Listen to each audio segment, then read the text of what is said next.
Ne vem, no. En dan se vsi na polno ukvarjajo s tabo, drug dan te pa ni. Vsakmu človeku bi se zmešali, kaj šele virusu.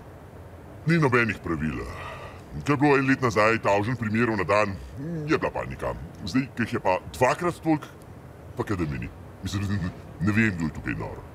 Seveda se navadiš, ne? Seveda ti pa še pozornost, komu pa ne bi. 2 let vsak dan vse novice v tebi, vsi časopisi, internet, zaradi tebe se vstal svet, ne? V tvojo čast rišejo krivulje in to naredi prej čist neznan virus Kitajske.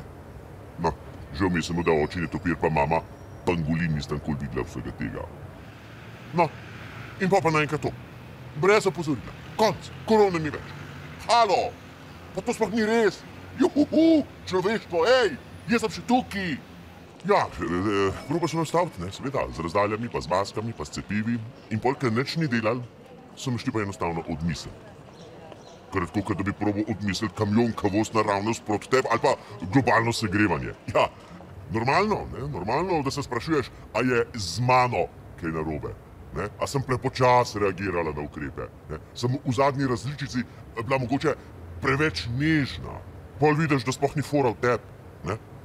Oni imajo volitve čez 1 mesec in tebe pač več ni. Ne? Nimaš kaj, taki so. Ne? Vse mi obljubljajo, ne? Da po prvomajskih se bom lahko vrnila, ampak to pravijo politiki, ne? A veste, kdo pa njim zaupal, dajte no, mislim. Kar ene par sem jih srečala v zadnjih 2 letih.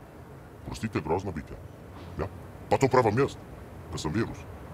Čakaj, ključe imam, denarnico imam, telefon imam, sem kaj pozabil. Ja, a subscribe si se? Točno, eviš, to sem pa pozabil. Takoj naredil, da ne pozabim, ja.